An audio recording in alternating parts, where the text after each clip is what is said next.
wassalamu ala sayyidina wa maulana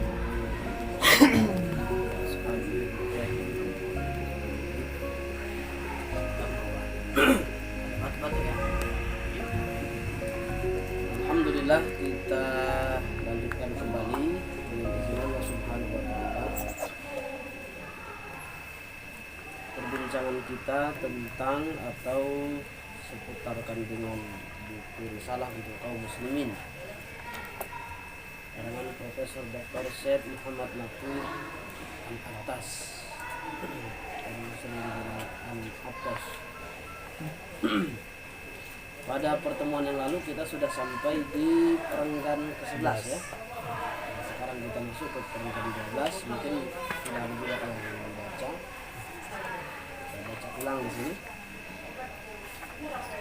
Takat ini perlu rasanya suatu perbandingan dibuat antara Islam dan kebudayaan Barat mengenai sikap-sikapnya masing-masing terhadap perkara-perkara yang telah dikemukakan sebagai rumusan dalam kedua perenggan 10 dan 11 di atas.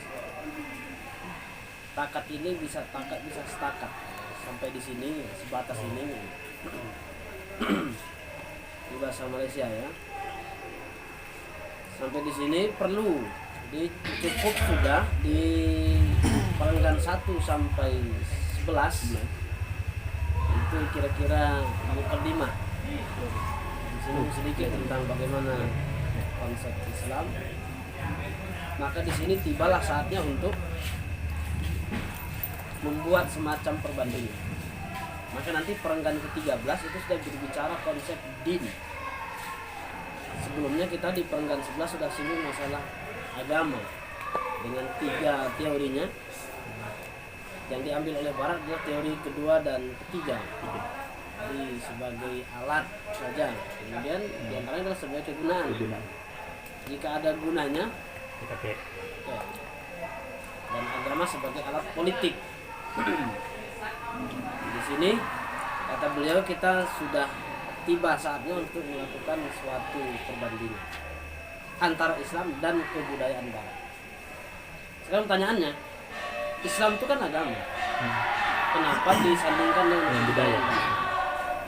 Maka maksud Prof. Al-Attas itu adalah harus membandingkan sesuatu yang jangan istilah kalau kita belajar itu kan al-qiyasum al-farik itu nggak boleh ya, batin. Jadi kalau Islam dipandang sebagai agama, maka Barat pun harus agamanya, berarti Kristen. Kalau Islam itu sebagai hadarah atau tamadun atau madaniyah peradaban, maka dia harus dibandingkan dengan Barat dalam tatanan peradaban juga supaya adil. Karena Islam itu adalah ad-din wal hadarah. Jadi jangan salah paham juga. Apalagi kita ini yang ya, orang yang sekolah agama istilahnya. Susah membedakan antara ini bagian dari agama atau bukan. Jangan-jangan teknologi, ilmu, kemajuan zaman, peradaban itu tidak ada sangkut pautnya dengan agama. Padahal dasar fondasi kemajuan dalam Islam itu adalah agama. Maka dia bukan salah satu unsur. Kalau di Eropa atau Barat, agama itu salah satu unsur pembentuk peradaban. Tapi dalam Islam, unsur asasi itu adalah agama. Makanya dari din itu muncul tamadun madaniyah, peradaban. Sekarang mereka kan dari civilized menjadi citizenship dan segala macam itu masih dalam konsep negara, kewarganegaraan, kemudian keadaban. Nanti berubah menjadi civilization atau pakai S bisa juga, karena bahasanya itu peradaban itu bisa dua, civilization pakai S, bisa pakai Z, peradaban artinya yang beradab. Tapi buktinya tidak begitu karena dasar mereka bukan agama. Perkara-perkara yang dimaksudkan itu merujuk kepada soal-soal ketuhanan, tujuan hidup kita, sikap kita terhadap agama, cita-cita kita mengenai kesejahteraan duniawi, faham-faham kita mengenai ilmu. Kalau faham itu konsep ya. Keadilan, tugas tanggung jawab, budi pekerti, tujuan akhir kita mencapai ilmu pengetahuan. Kalau kita kemarin yakin. Dan faham kita mengenai peranan negara dan masyarakat. kemarin tujuan pendidikan di barat adalah melahirkan warga negara yang baik.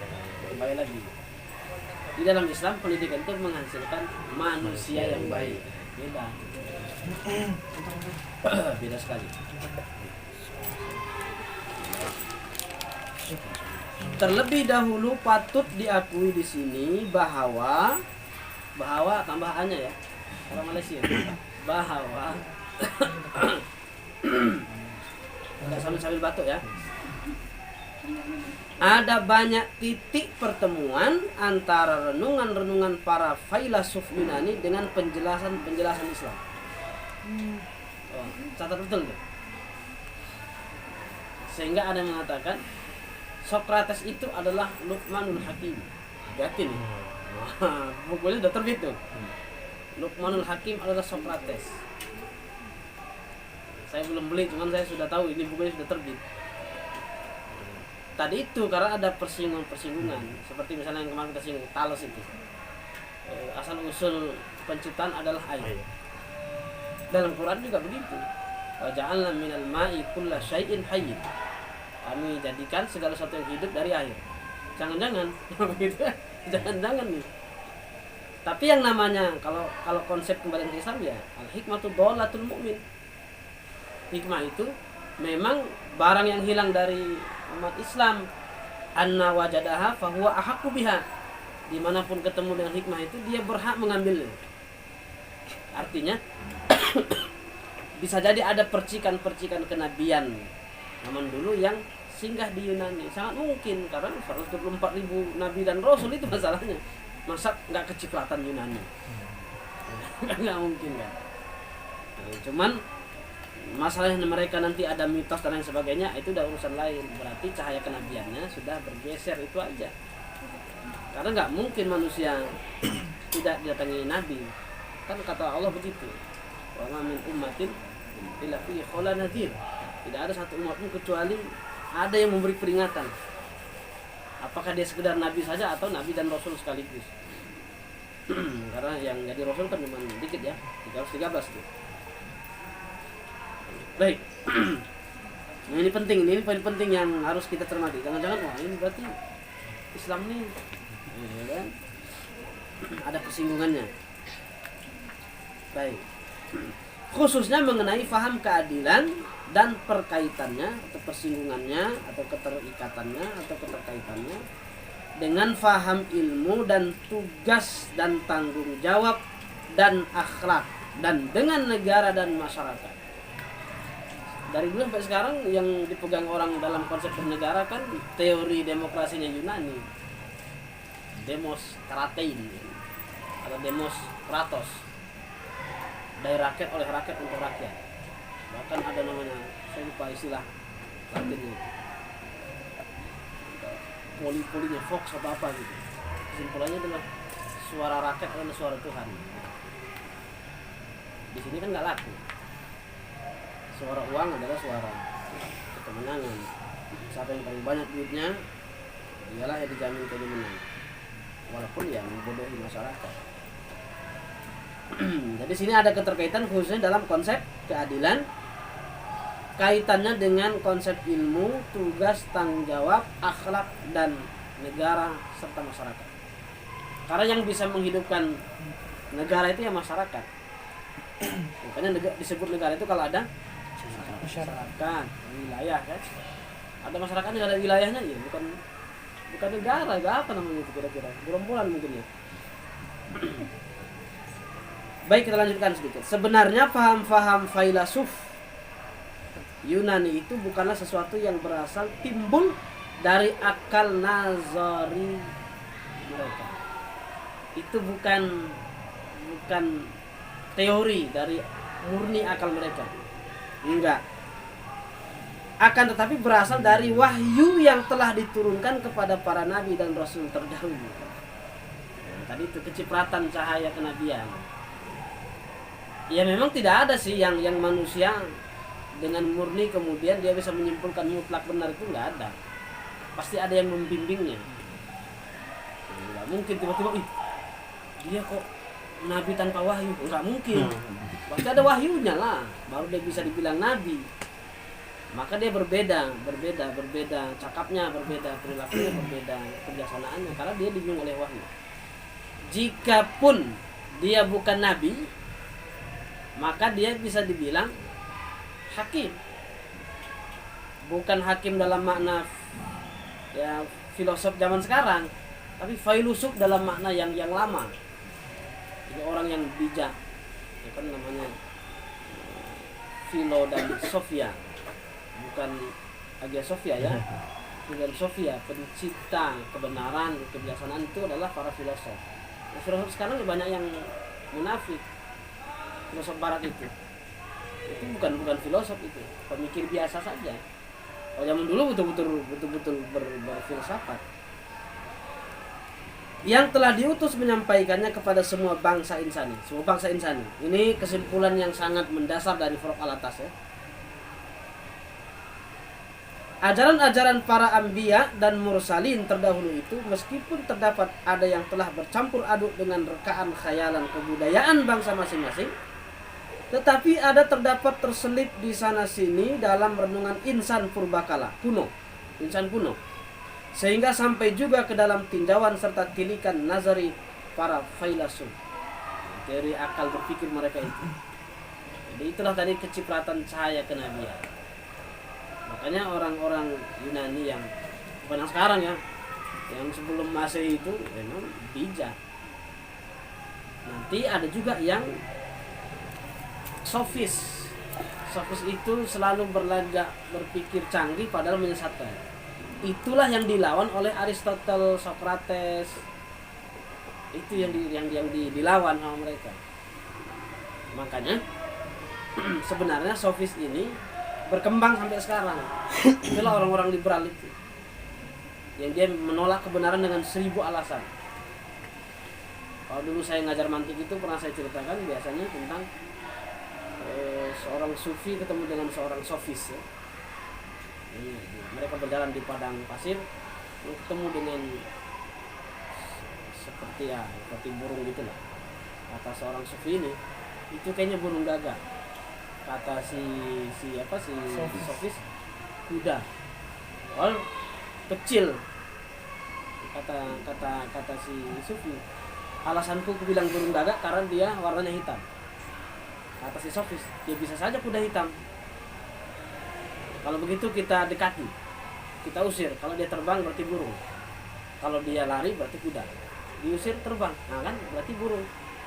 Karena dia terbang. Kata si sofis ini, bisa saja ada kuda terbang kan. Dia segala macam alasan diungkapkan, yang penting dia benar. Inilah yang menyesatkan. Ini filosof juga, iya, tapi filosof sesat.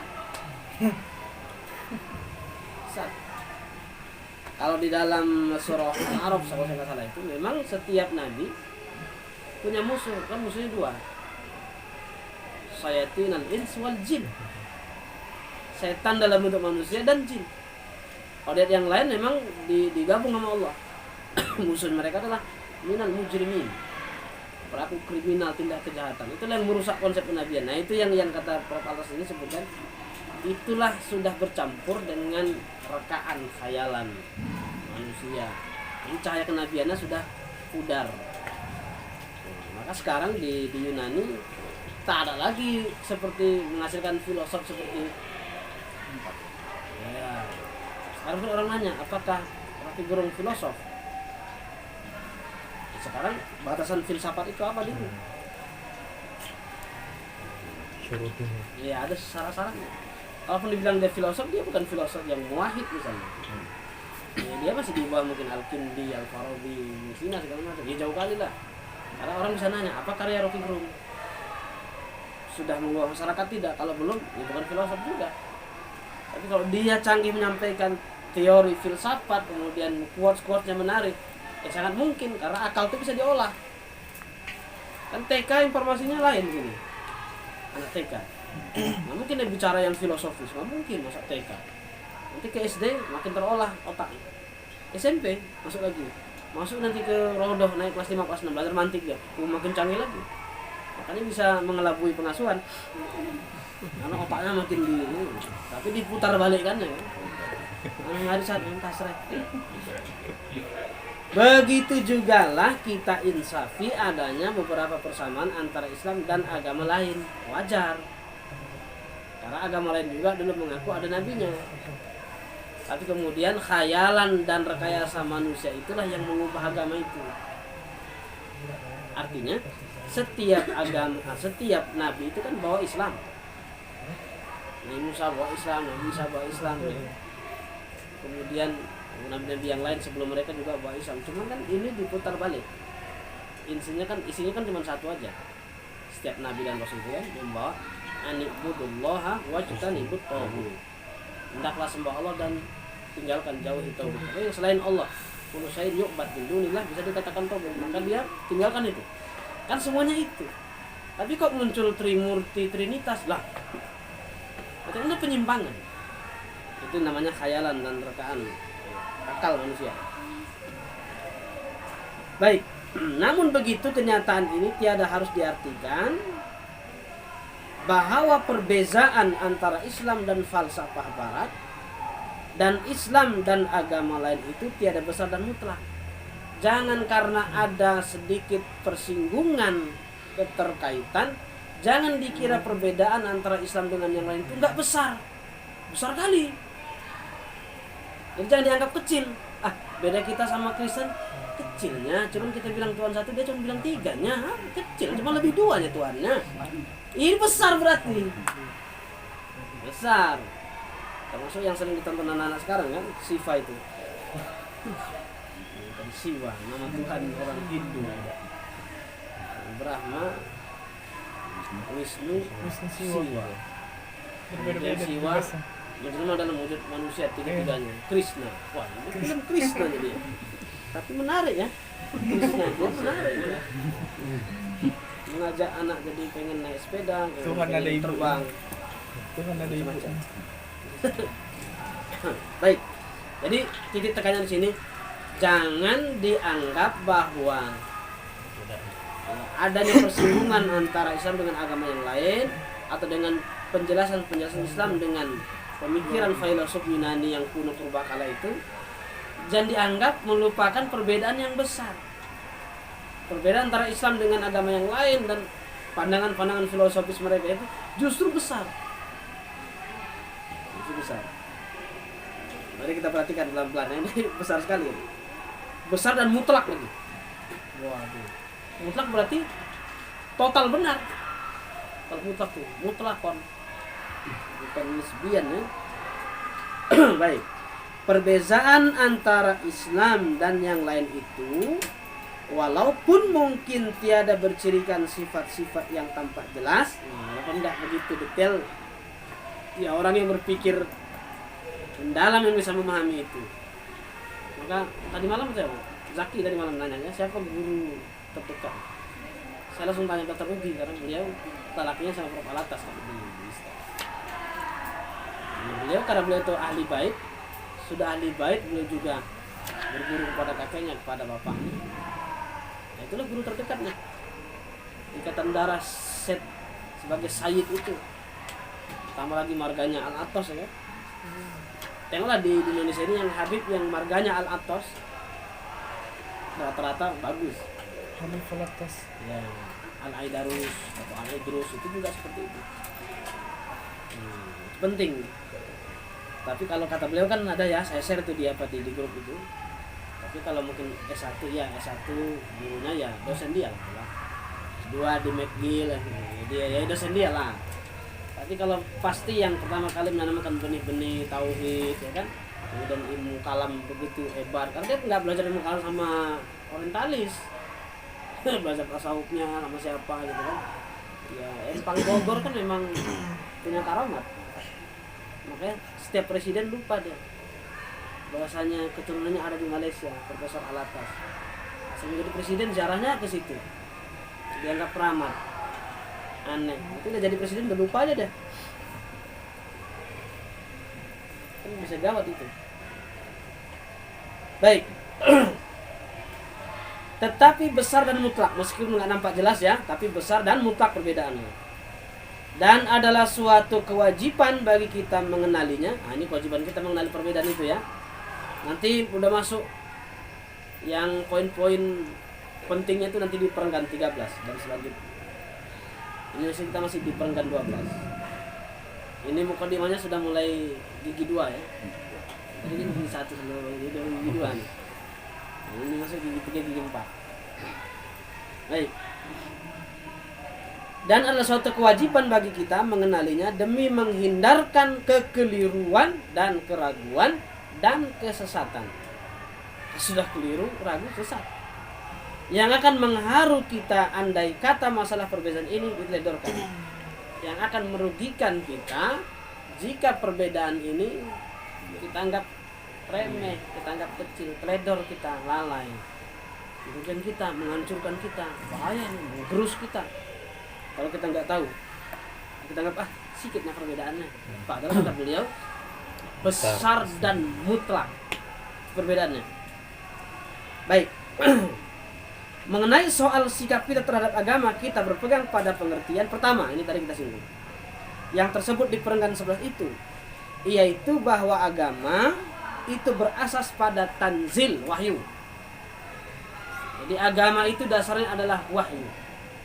Makanya nanti saya sudah tulis dalam bentuk makalah, sudah terbit di Gontor itu, tentang konsep filsafat kenabian Al-Farabi. Itu dia juga mengkritik Razes, Ar-Razi, tapi Ar-Razi bukan Ar-Razi yang mufasir, Ar-Razi at-tabib, yang juga dia sekuler tuh. Itu jadi luar biasa. Jadi kata Ar-Razi bisa saja orang biasa jadi nabi, yang penting olah akal aja. Tidak membuah muktasabah ini. Iya, olah aja. Jadi tiba-tiba nabi juga. Wah, bahaya itu nabi palsu nanti. Ini nggak bisa ya.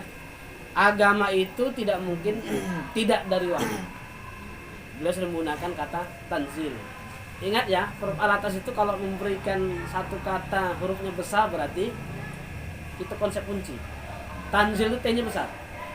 Maka kalau antum mengutip pendapat beliau, tanzil antum buat kecil T-nya, wah itu udah apa namanya itu ya?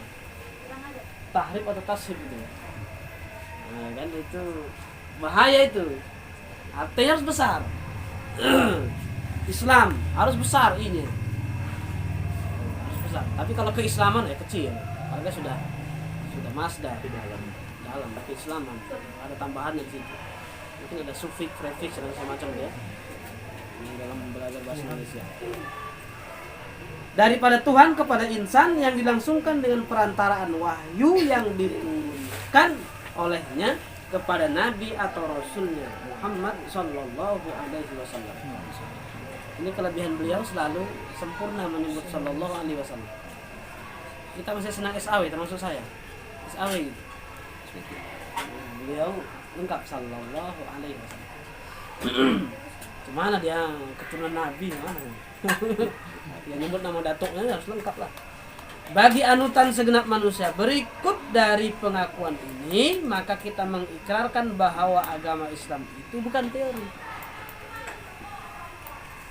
Ini penting ya, kesimpulannya nih. Agama Islam itu bukan teori. Lihat, teori dimiringkan, itu penting. Bukan hasil renungan-renungan para bijaksana dan filsuf.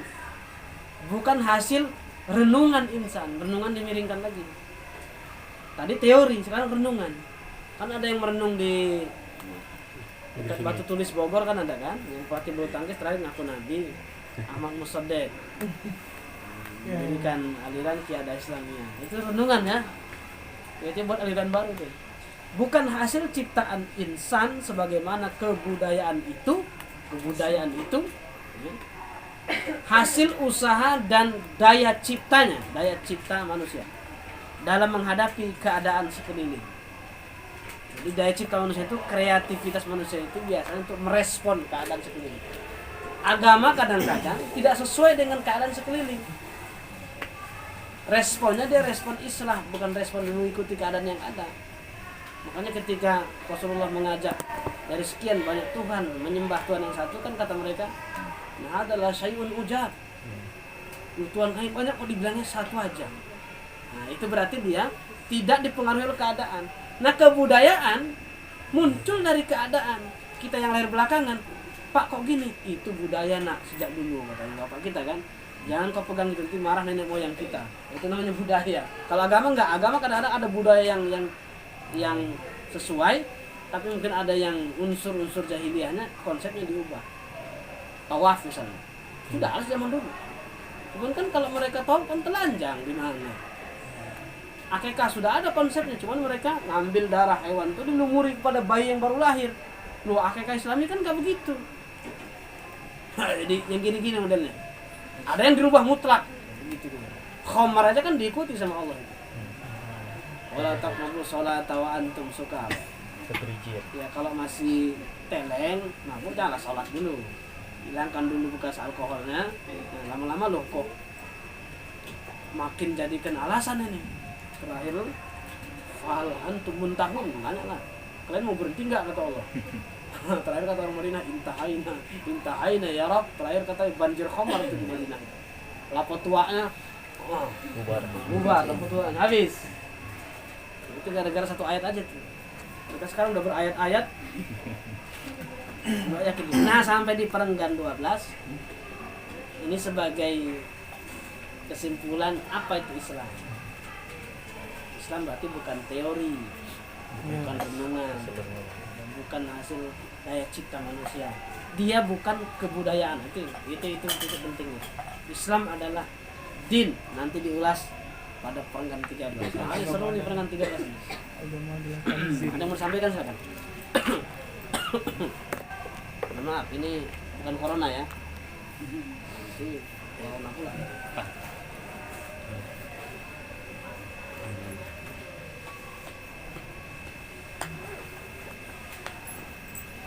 Ada yang nengok di IG pengen minum dia.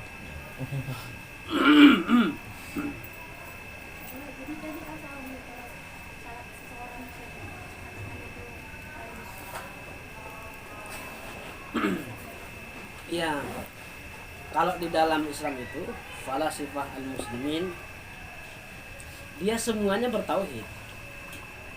Meskipun dia ada yang ikut seperti kaum peripatetik seperti Al-Kindi, kemudian Ibnu Sina, Al-Farabi itu filsuf awal.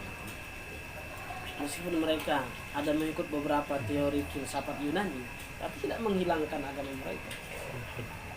Karena nanti ada yang filsuf mulhid, ateis. Makanya Ar-Razi tadi banyak yang nyerang tuh. Bukan Fakhruddin Ar-Razi ya, banyak nyerang.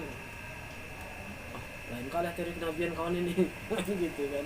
Jadi kata kayak bilang serang Yusuf Abi tadi tuh, kayak muktasabah nubuwah itu. Padahal itu adalah hibatun Allah, nggak bisa.